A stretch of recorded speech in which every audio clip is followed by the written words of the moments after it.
Mark Kelso standing by right now. And Mark played in the NFL. He knows exactly what craziness is. Good morning, Mark Kelso. Good morning. I would know nothing about spring break. That is absolutely right, and we should all keep it that way.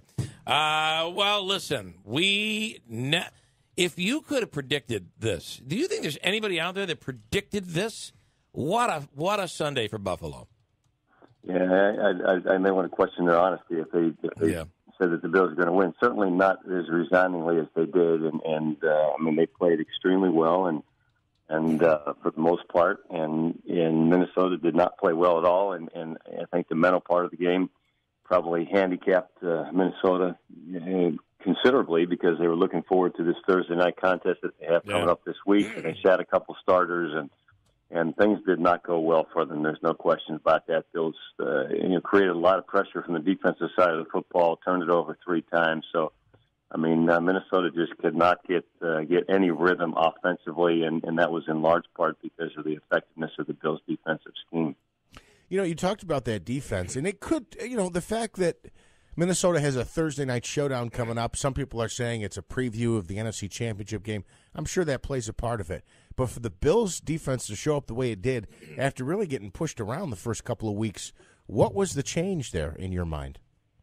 A couple things. I think there was some really good communication on the back end. They had a new cornerback in, and playing the right side opposite Tre'Davious White, and Ryan was a guy that needed some communication, and no question, because it was the first start with those guys. So that's something I think that was much more apparent yesterday than it had been in the previous couple of weeks. Raphael Bush was playing in the slot a lot, and looks like he's beginning to develop a comfort level in there. A guy who's got a good pedigree in the league and has played 7 or 8 years in the league. So he's a guy that understands it once he has an opportunity to have some reps at it. So much more comfortable in defending in that situation when you're almost like an outside linebacker. So that's part of it. I think that the pressure up front caused Kirk Cousins and that offensive line of the Minnesota Vikings just considerable trouble, and Jerry Hughes was getting pressure on the outside, and they kicked Trent Murphy inside, and he was causing problems, and Lorenzo Alexander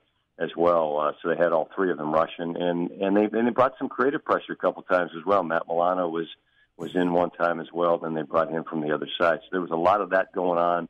I think there was some effective disguise going on from the defense where they'd drop a safety down at one point, and then sometimes they'd leave him back, or sometimes he'd be down and they'd get back on the deep end and before the snap. And Kirk Cousins was, that just creates a half a second of hesitation, and when you have that hesitation and you have pressure, then you create a real favorable down defensively. And Tre'Davious White continues to play at a high level as he did last year, and made some plays. So then it turned into just a kind of a short and throw the ball in front and see if you can have some playmakers make some plays for Minnesota. And the Bills tackled well yesterday also. So it's just a resounding performance. Yeah, kind of you understand how close it is. It's just between a poor performance and a good performance. It's just a slight margin of difference, and if everybody's on the same page, you can usually put together a good effort.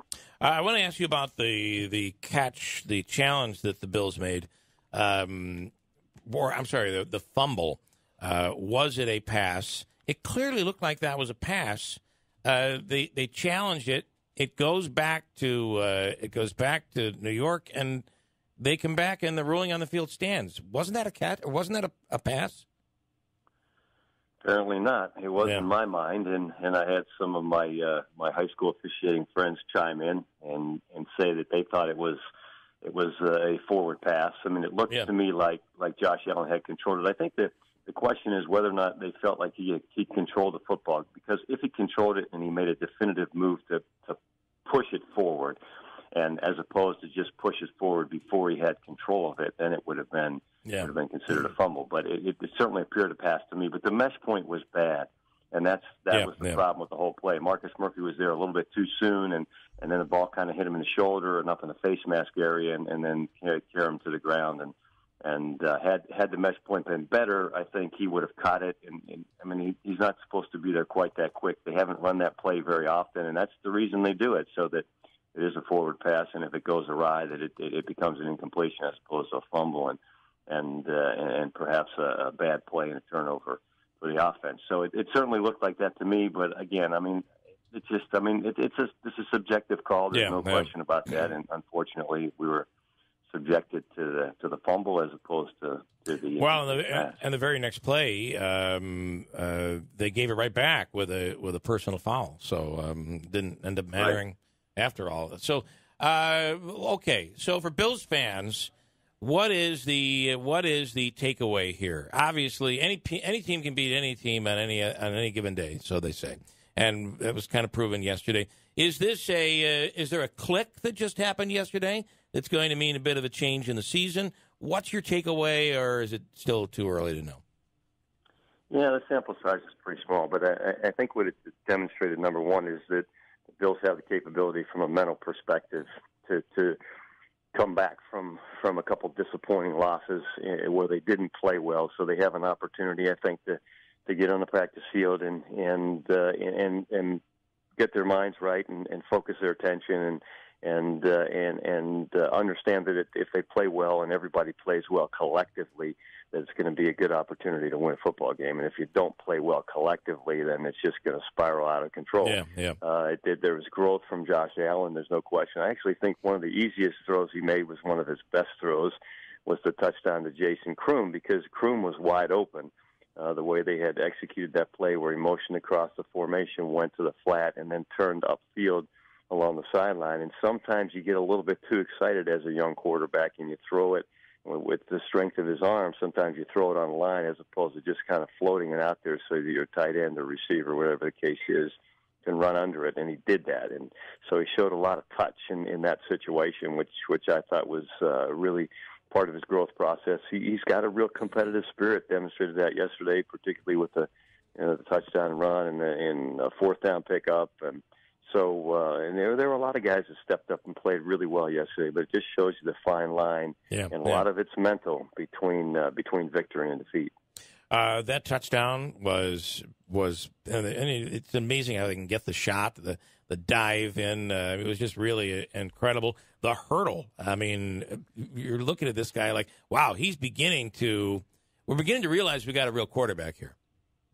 Yeah, an athletic guy. And again, that was probably, I don't know if it was ill-advised. It certainly demonstrated a lot of courage and a lot of competitive fire, and I think his teammates appreciated that, and I know fans in Western New York appreciated that, and I appreciated it too. But you got to be really careful in those situations, because you think you can take that punishment, you cannot. And if you continue to expose yourself like that, then you're gonna come up with some injuries. But he has the ability, which a lot of quarterbacks don't have the ability to be able to scramble and get themselves out and then still be able to throw the football down the field, and that's what you need to be able to do. I mean, you need to move to buy time with the idea that you're going to throw the football down the field. And he did that a couple times. The long pass that was actually a real short throw to Chris Ivory that resulted in the 40-plus yard gain. I mean, that's what happened there. I mean, he scrambled out, he's moving, and he's looking downfield, and then all of a sudden he leaks out of the backfield because he was responsible for some blitz pickup, and